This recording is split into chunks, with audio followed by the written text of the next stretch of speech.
Hello learners, welcome back to our channel remarkable studies. आज की video है part 49 हमारे कैश फ्लो स्टेटमेंट चैप्टर की। आज इस पार्ट में हम सॉल्व करेंगे क्वेश्चन नंबर 36 एक्सरसाइज का टीएस गरेवाल बुक का कैश फ्लो स्टेटमेंट चैप्टर का क्वेश्चन नंबर 36। चलिए स्टार्ट करते हैं। सबसे पहले देखिए, हमें क्वेश्चन में कहा गया है calculate cash flow from operating and investing activities. हमें ऑपरेटिंग एंड इन्वेस्टिंग एक्टिविटीज से जो है वो कैश फ्लो कैलकुलेट करना है। उसके बाद आपको क्वेश्चन में कुछ पर्टिकुलर्स गिवन है और ओपनिंग और क्लोजिंग बैलेंसेस गिवन है। आपको सरप्लस के बैलेंसेस गिवन है, provision for taxation, trade payables, current assets given है, फिक्स्ड एसेट्स गिवन है और एक्यूमुलेटेड डेप्रिसिएशन गिवन है। उसके बाद आपको एडिशनल इंफॉर्मेशन में भी कुछ आइटम्स गिवन है। A machine having a book value of 1 lakh, depreciation provided there on 162500 was sold at a loss of 20,000 and second adjustment आपको गिवन है tax paid during the year 75,000। और आपको इस सारी इंफॉर्मेशन से जो है वो cash flow from operating and investing activities जो है वो आपको कैलकुलेट करना है। चलिए स्टार्ट करते हैं हम क्वेश्चन को सॉल्व करना। सबसे पहले, जैसा कि मैं आपको हमेशा कहती हूँ, ऑपरेटिंग और इन्वेस्टिंग एक्टिविटीज या फाइनेंसिंग एक्टिविटीज को आप फेयर नोट्स में सॉल्व करने से पहले आप इनके वर्किंग नोट्स प्रिपेयर करें, स्पेशली आपको जिनकी एडजस्टमेंट्स जो है वो क्वेश्चन में गिवन है। उसके बाद आप जो है वो अपने फेयर नोट्स जो है वो कंप्लीट करें। चलिए सबसे पहले हम हमारे वर्किंग नोट्स जो है वो प्रिपेयर करते हैं।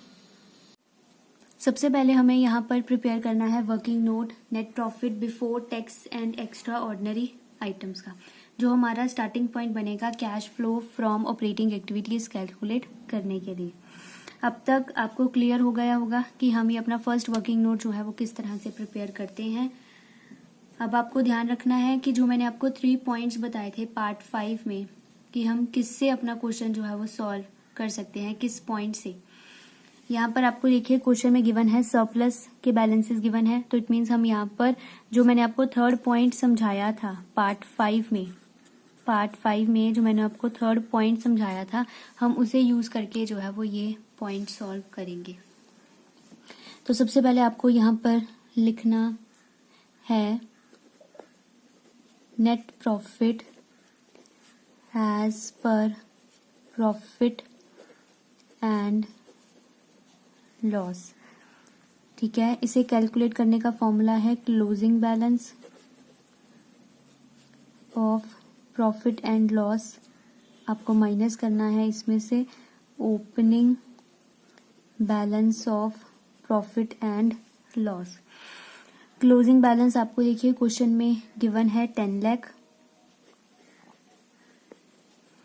ओपनिंग बैलेंस आपको गिवन है 2,50,000। इसे जब मैं माइनस करूंगी तो अमाउंट आ जाएगी 7,50,000। ये आपको लिखना है यहाँ पर आउटर कॉलम में। उसके बाद हम कुछ आइटम्स को प्लस करते हैं और कुछ आइटम्स को हम माइनस करते हैं। ठीक है, अब आपको क्वेश्चन में ढूंढना है कि हमने यहाँ पर कौन सी आइटम्स को प्लस और माइनस करना है। ध्यान से देखिए, आपको क्वेश्चन में जो है वो प्रोविजन फॉर टैक्सेशन के बैलेंसेस गिवन है। मैंने आपको ऑलरेडी समझाया है पार्ट 9 में, अगर आपको प्रोविजन फॉर टैक्सेशन के बैलेंसेस क्वेश्चन में गिवन है तो आपको सबसे पहले उसका भी एक अकाउंट जो है वो प्रिपेयर करना पड़ेगा। तो चलिए पहले हम प्रोविजन फॉर टैक्सेशन का अकाउंट भी प्रिपेयर करते हैं। आप देख सकते हैं मैंने फॉर्मेट यहाँ पर जो है वो ऑलरेडी ड्रॉ किया हुआ है।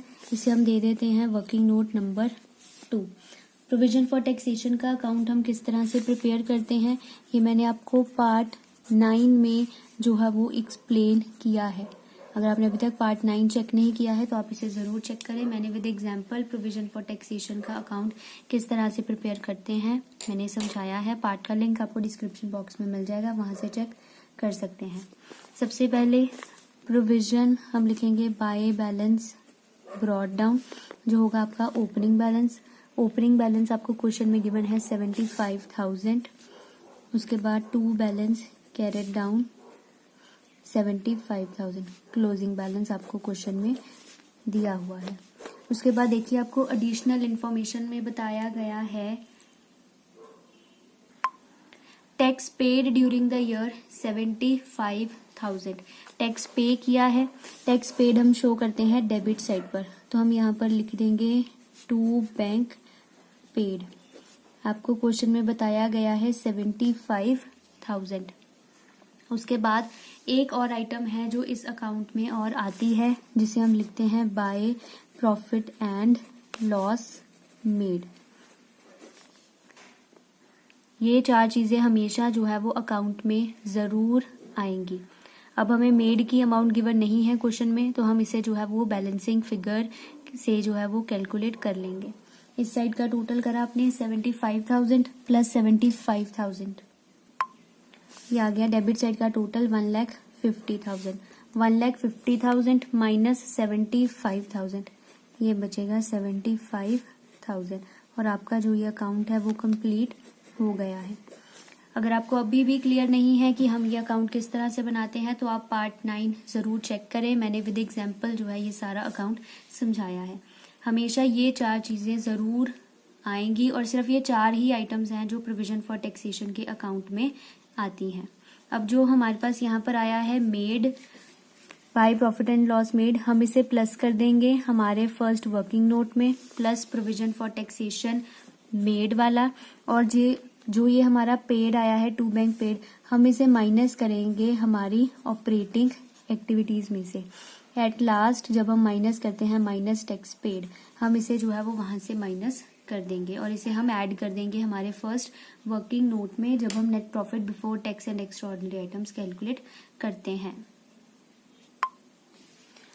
चलिए अब यहाँ लिख देते हैं हम प्रोविजन फॉर टैक्सेशन, साथ में मैंने लिख दिया है यहाँ पर made, provision for taxation made, amount है 75,000।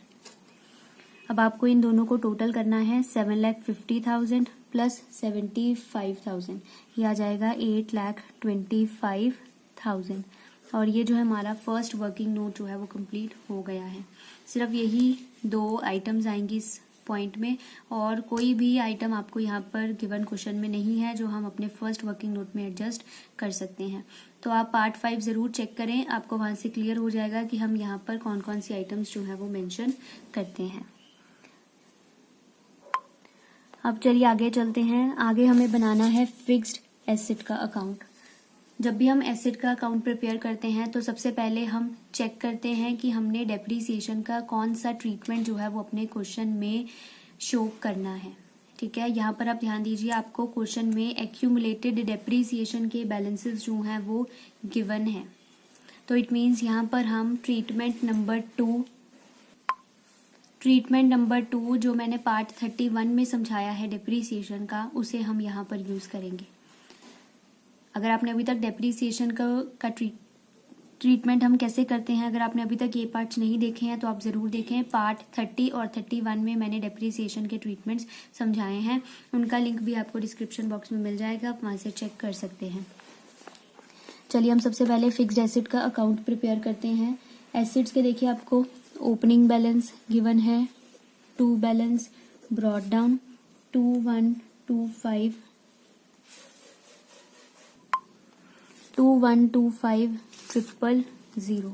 उसके बाद आपको क्लोजिंग बैलेंस गिवन है by balance carry down. Closing balance आपको क्वेश्चन में गिवन है 23,30,000 का। उसके बाद एक्यूमुलेटेड डेप्रीसिएशन का अकाउंट भी बनेगा। एक्यूमुलेटेड डेप्रीसिएशन के बैलेंसेस आपको गिवन है बाय बैलेंस ब्रॉट डाउन 1062500। उसके बाद आपको यहाँ पर क्लोजिंग बैलेंस गिवन है, टू बैलेंस कैरिड डाउन जो है 11 लाख। उसके बाद आपको देखिए एडिशनल इंफॉर्मेशन में एक एडजस्टमेंट गिवन है, machine having a book value of ₹1 lakh, depreciation provided there on 1,625,000 was sold at a loss of 20,000। हमारे पास एक मशीन है जिसकी बुक वैल्यू आपको अब क्वेश्चन में गिवन है, यहाँ पर आपको अब क्वेश्चन में जो है वो बुक वैल्यू कैलकुलेट करके दी हुई है। बाकी के क्वेश्चन में हमें कॉस्ट गिवन होती थी, बट यहाँ पर आपको अब बुक वैल्यू गिवन है 1 लाख की। डेप्रीसिएशन प्रोवाइडेड देयर ऑन, जो हमने मशीन बेची है उसकी डेप्रीसिएशन दी गई है 162500 और हमने उसे 20,000 लॉस के ऊपर जो है वो सेल किया है। आपको बुक वैल्यू गिवन है जो एसेट हमने बेचा है उसकी, प्लस उस बेचने वाले एसेट के ऊपर हमने जितनी डेप्रीसिएशन चार्ज की है आपको वो भी गिवन है, और आपको लॉस गिवन है 20,000 का। चलिए अब हम इसे अपने वर्किंग नोट में जो है वो फिल करते हैं।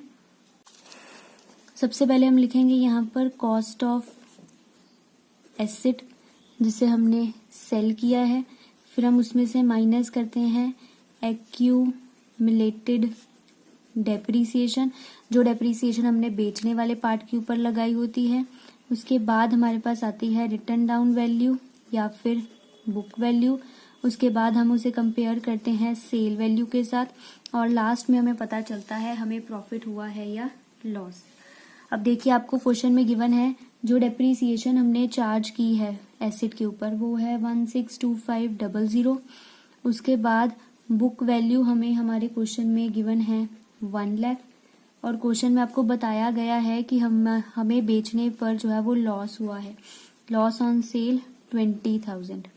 ठीक है, अब हमें बुक वैल्यू भी पता है और लॉस भी पता है, तो हम कैलकुलेट कर सकते हैं सेल वैल्यू जो है वो 80,000 की आएगी। 1 लाख की आइटम को हमने 20,000 लॉस के ऊपर बेचा है, तो इट मीन्स हमने इसे 80,000 के ऊपर सेल किया होगा। इट मीन्स 1 लाख माइनस 20,000, ये आ गई हमारे पास सेल वैल्यू। आप अगर चाहें तो अब आप यहाँ से कॉस्ट भी जो है वो कैलकुलेट कर सकते हैं। कॉस्ट अगर मैं यहाँ पर लिखूं वो आएगी 262500। ठीक है, 262500 का एसेट था जिसके ऊपर हमने 162500 की डेप्रीसिएशन चार्ज की, और फिर हमारे पास जो है वो रिटर्न डाउन वैल्यू बच गई है 1 लाख की। मैंने इसे कैलकुलेट किया है, मैंने इसे 162500 प्लस 1 लाख जो हमारी बुक वैल्यू थी दोनों को मैंने प्लस कर दिया, तो मेरे पास यहाँ पर आ गई मेरी कॉस्ट। तो अगर आपको दो चीज़ें पता हैं तो आप इजीली थर्ड आइटम को जो है वो कैलकुलेट कर सकते हैं। उसके बाद चलिए अब हम ये जो वर्किंग नोट की आइटम्स हैं हम इन्हें अपने अकाउंट में जो है वो फिल कर लेते हैं। सबसे पहले हम कंप्लीट करते हैं एक्यूमुलेटेड डेप्रीसिएशन का अकाउंट। इस अकाउंट में जब भी हम कोई भी एसेट सेल करते हैं तो दो चीज़ें आती हैं। सबसे पहले होती है टू फिक्स्ड एसेट, जो एसेट हमने बेचा है, और एक आता है by profit and loss. To fixed asset में हम लिखते हैं डेप्रीसिएशन ऑन सेलिंग पार्ट, जो पार्ट हमने सेल करा है उसके ऊपर जितनी डेप्रीसिएशन लगेगी वो हम यहाँ पर क्वेश्चन में लिखी है 162500। ठीक है, उसके बाद बाय प्रॉफिट एंड लॉस ये बच गया है तो हम इसे एज अ बैलेंसिंग फिगर जो है वो कैलकुलेट कर लेंगे। ये प्रॉफिट एंड लॉस होता है जो डेप्रीसिएशन होती है ड्यूरिंग द ईयर। अगर हम डेबिट साइड का टोटल करें तो डेबिट साइड का टोटल बनेगा 1262500, उसमें से माइनस किया 1062500 तो बचेगा यहाँ पर आपके पास 2 लाख। हमने इसे लिख दिया बैलेंसिंग फिगर, और हमारा ये अकाउंट जो है वो कंप्लीट हो गया है। अब चलते हैं ऊपर वाले अकाउंट की तरफ, फिक्स्ड एसेट के अकाउंट में। सबसे पहले हम यहाँ पर डालेंगे बाय बैंक सेल। सेल हमने करी है क्वेश्चन में 80,000 की, सेल हमने करी है लॉस के ऊपर, so by profit and loss, loss on sale 20,000। उसके बाद जो हमारे पास ये डेप्रीसिएशन होती है एक्यूमुलेटेड डेप्रीसिएशन के अकाउंट की, जो बेचने वाले पार्ट के ऊपर लगाई है, इसे हम ट्रांसफर करते हैं हमारे एसेट के अकाउंट में। तो आपको यहाँ लिखना है बाय एक्यूमुलेटेड डेप्रीसिएशन, वो लगी है 162500 की। अब हमने सारी आइटम्स जो हैं वो अपने क्वेश्चन में फिल कर ली हैं अकाउंट्स में। अब आपको बस टोटल करना है और चेक करना है कि बैलेंस हो गया है आपका अकाउंट या अभी भी कोई बैलेंस बच रहा है। यहाँ पर जो है वो क्रेडिट साइड का टोटल ज़्यादा है 2592,500 और जो डिफरेंस है आपका डेबिट साइड पर बच रहा है, डिफरेंस बच रहा है हमारा यहाँ पर 467500 का। अब आपको इस बैलेंस को किस नेम से जो है वो डालना है। तीन ही चीजें आती हैं डेबिट साइड पर, बैलेंस आता है ओपनिंग, 2 प्रॉफिट एंड लॉस आता है अगर हमें प्रॉफिट हुआ है सेल करने के ऊपर, ठीक है। अब हम ऑलरेडी लॉस डाल चुके हैं तो अब हम यहाँ पर प्रॉफिट नहीं डालेंगे, तो एक ही आइटम बचती है यहाँ पर, वो बचता है 2 bank purchase balancing figure. It means हमने कुछ एसेट बेचा भी है इस साल और हमने कुछ ना कुछ जो है वो नया एसेट खरीदा भी है, तो हमने उसे डाल दिया 2 बैंक परचेज में बैलेंसिंग फिगर, और आपका जो ये अकाउंट है वो अब कंप्लीट हो चुका है। चलिए अब मैं आपको समझा देती हूँ कि हमने कौन सी आइटम को कहाँ डालना है। जो ये आया है 2 बैंक परचेज, हम इसे माइनस करेंगे हमारी इन्वेस्टिंग एक्टिविटीज में से, क्योंकि हमने परचेज करा है, ठीक है। इट मीन्स हमने परचेज करने के साथ टाइम पेमेंट कर दी होगी, तो पेमेंट करने से आउटफ्लो होता है, ठीक है। तो purchase of machine fixed asset negative amount से हम इसे लिखेंगे। सेल ऑफ एसेट हम इसे प्लस करेंगे इन्वेस्टिंग एक्टिविटीज में, क्योंकि सेल करने से जो है वो इनफ्लो होता है हमारे बिजनेस में, तो हम इसे पॉजिटिव अमाउंट से लिखेंगे। जो ये है by profit and loss, loss on cell, हम इसे लिखेंगे हमारी ऑपरेटिंग एक्टिविटीज में, और हम इसे जो है वो ऐड करेंगे नॉन कैश और नॉन ऑपरेटिंग एक्सपेंसेस में। ये एक्यूमुलेटेड डेप्रिसिएशन का आपको क्वेश्चन में कुछ नहीं करना है, अब बस ये अकाउंट कंप्लीट करने के लिए जरूरी होती है हमारे लिए। उसके बाद जो ये डेप्रिसिएशन है बाय प्रॉफिट एंड लॉस, ठीक है, ये आपको लिखना है ऑपरेटिंग एक्टिविटीज में, हम इसे प्लस करते हैं डेप्रिसिएशन को। और जो ये आपके पास फिक्स्ड एसेट जो डेप्रिसिएशन हमने डाली है, इसका भी अब क्वेश्चन में और कहीं भी यूज नहीं है, ये भी हमें सिर्फ अकाउंट कंप्लीट करने के लिए ही जरूरी होती है। चलिए अब मैंने आपको समझा दिया है, अकाउंट्स भी कंप्लीट हो गए हैं। अब हम अपना जो है वो फेयर नोट्स जो है वो सॉल्व करना स्टार्ट करते हैं। सबसे पहले देखिए हम कैलकुलेट करेंगे यहाँ पर cash flow from operating activities. Operating activities का स्टार्टिंग पॉइंट होता है net profit before tax and extra ordinary items, जिसे हमने सॉल्व किया है हमारे वर्किंग नोट नंबर 1 में, और हमारे पास आंसर आया था 825,000। उसके बाद हम यहाँ पर ऐड करते हैं non cash and non operating expenses को। मैंने आपको अभी बताया कि हम यहाँ पर क्या क्या आइटम्स इंक्लूड करेंगे। एक तो हमें यहाँ पर लिखना है डेप्रीसिएशन ऑन फिक्स्ड एसेट।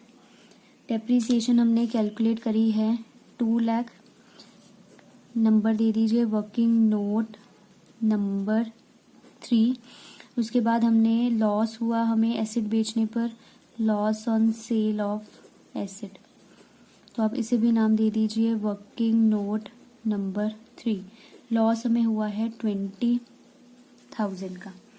यही 2 आइटम्स हैं जो हमें हमारे क्वेश्चन में गिवन है, नॉन कैश और नॉन ऑपरेटिंग एक्सपेंसेस से रिलेटेड, ठीक है। तो अब आपको इसके बाद हम यहाँ से माइनस करते हैं non cash and non operating incomes. आपको कोई भी नॉन कैश या नॉन ऑपरेटिंग इनकम आपके क्वेश्चन में गिवन नहीं है, तो बस इतनी ही आइटम्स आनी है यहाँ पर। तो अब आप इनका टोटल कर दीजिए, दोनों ही आइटम्स प्लस की हैं, इट मीन्स यहाँ पर हमारे पास बनेगा 2,20,000। हमने इसे लिख दिया है यहाँ पर आउटर कॉलम में। अब आपको इन दोनों को प्लस करना है, 825,000 प्लस 2,20,000। इन दोनों को प्लस करने के बाद हमारे पास आ जाएगा operating profit before working capital changes, और यहाँ पर आपका आंसर आएगा 1045000। उसके बाद हम यहाँ पर सॉल्व करते हैं एडजस्टमेंट फॉर वर्किंग कैपिटल।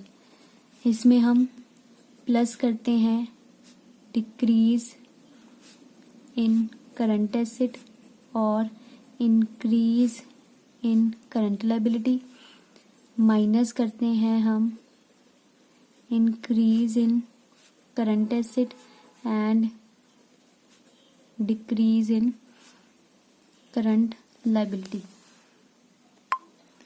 अब आपको चेक करना है कि आपको आपके क्वेश्चन में कौन कौन से करंट एसेट और करंट लायबिलिटीज गिवन है। सबसे पहले तो आपको ट्रेड पेबल्स क्वेश्चन में गिवन है, हम इसे हमारे करंट लायबिलिटी में इंक्लूड करेंगे क्योंकि ट्रेड पेबल्स हमारी एक तरह की करंट लायबिलिटी होते हैं। अब देखिए आपको इन्हें कंपेयर करना है। पहले करंट लायबिलिटी की वैल्यू थी 1 लाख ओपनिंग में और क्लोजिंग में हो गई 3,75,000।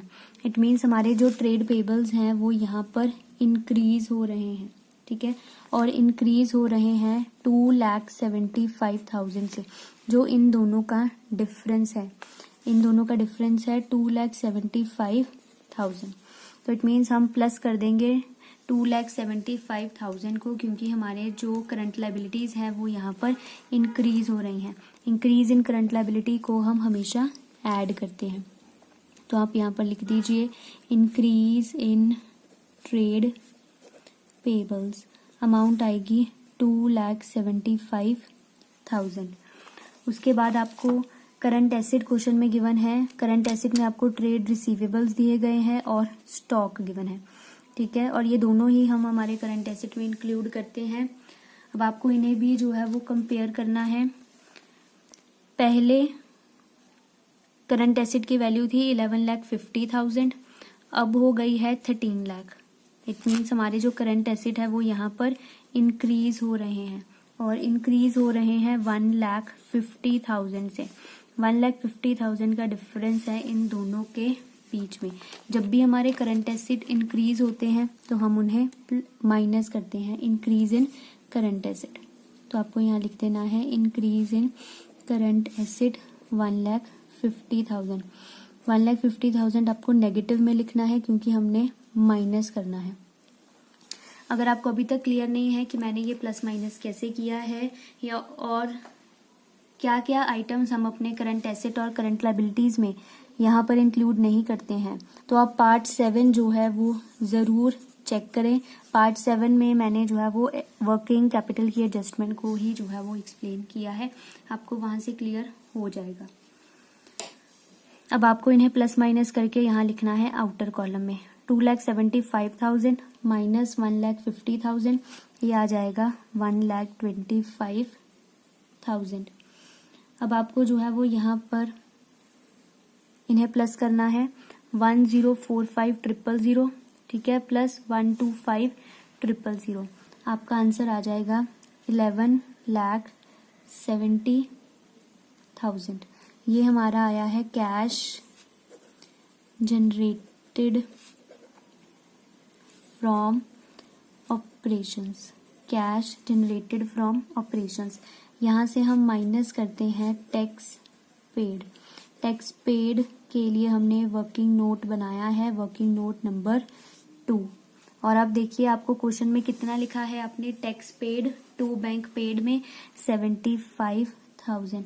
ये 75,000 जो है वो हम यहाँ से माइनस कर देंगे और यहाँ से माइनस करने के बाद आपके पास आंसर आएगा 1,09,5,000। ये पॉजिटिव में आया है तो हम इसे लिखेंगे यहाँ पर cash flow before extra ordinary items, ठीक है। उसके बाद हम प्लस करते हैं हमारे एक्स्ट्रा ऑर्डिनरी इनकम्स को और माइनस करते हैं एक्स्ट्रा ऑर्डिनरी एक्सपेंसेस को। लेकिन आपको क्वेश्चन में कोई भी एक्स्ट्रा ऑर्डिनरी एक्सपेंस या इनकम जो है वो गिवन नहीं है, तो हम यहाँ पर लिख देंगे नील और ये आपका आंसर आ जाएगा 1095000। पॉजिटिव में है तो हम इसे लिखेंगे cash flow from operating activities. और ये आपके क्वेश्चन का एक पार्ट जो है वो पूरा सॉल्व हो गया है। उसके बाद चलिए आपको क्वेश्चन में एक और पॉइंट बोला गया है सॉल्व करने के लिए, जो है cash flow from investing activities. हम दे देते हैं इसे B point, cash flow from investing activities. अब यहाँ पर आपको क्या अमाउंट लिखनी है वो आपको आपके फिक्स्ड एसेट्स के अकाउंट में से जो है वो पता लगेगा, क्योंकि इन्वेस्टिंग एक्टिविटीज में हम हमारे सभी फिक्स्ड एसेट्स को जो है वो इंक्लूड करते हैं। अब देखिए हमने जहाँ पर एसेट का अकाउंट बनाया है वहाँ पर हमने टू बैंक और बाय बैंक लिखा है, परचेज और सेल, उन्हीं को जो है वो आपको यहाँ पर लिखना है। एसेट के अकाउंट में जहाँ भी टू बैंक या बाय बैंक होगा आपको सिर्फ उन्हें ही यहाँ पर जो है वो मेंशन करना है। सबसे पहले हमने मशीन को एसेट को परचेज भी किया है, purchase of fixed asset, amount है 467500। आप यहाँ पर नंबर दे सकते हैं, वर्किंग नोट नंबर 3। परचेज किया है तो हम इसे नेगेटिव में लिखेंगे, क्योंकि परचेज करने से हमें पेमेंट करनी पड़ी और पेमेंट करने से जो है वो आउटफ्लो होगा। उसके बाद सेल ऑफ फिक्स्ड एसेट, हमने फिक्स्ड एसेट जो है वो सेल भी किया है, इसे भी नंबर दे दीजिए, वर्किंग नोट नंबर 3। और हमने सेल किया है 80,000 का। एक ही एसेट है क्वेश्चन में गिवन, और ये अमाउंट्स जो है हमने लिख ली हैं जो हमें हमारे अकाउंट से पता चली हैं। अब बस आपको प्लस माइनस करके जो है वो इन्हें यहाँ बाहर लिखना है आउटर कॉलम में। 467500 नेगेटिव का है और ये 80,000 जो है वो पॉजिटिव का है। इन दोनों को एडजस्ट करने के बाद आपके पास अमाउंट आएगी 387500 नेगेटिव में आया है तो हम इसे लिखेंगे cash used in investing activities.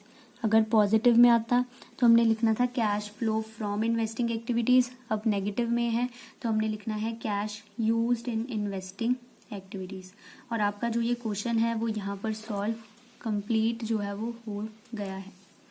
I hope learners आपको अब ये पॉइंट जो है वो अच्छे से क्लियर हो गया होगा कि हम कंप्लीट न्यूमेरिकल मतलब दो एक्टिविटीज को एक ही क्वेश्चन में जो है वो हम किस तरह से सॉल्व करते हैं। बस आपको अपने वर्किंग नोट्स क्लियर होने चाहिए कि आपको अकाउंट्स जो है वो किस तरह से प्रिपेयर करने हैं। Then you can easily prepare your cash flow statement without any difficulty. अगर आपको अभी भी कोई डाउट है किसी क्वेश्चन से रिलेटेड या किसी अकाउंट से रिलेटेड तो आप मुझे कमेंट सेक्शन में ज़रूर बताएं। आप चाहें तो हमें इंस्टाग्राम पर भी जो है वो मैसेज कर सकते हैं, उसका भी लिंक आपको डिस्क्रिप्शन बॉक्स में मिल जाएगा। और अगर आपको वीडियो अच्छी लगे तो आप वीडियो को लाइक ज़रूर करें, शेयर ज़रूर करें और मुझे कमेंट करके ज़रूर बताएं आपको ये वीडियो कैसी लगी। Thank you.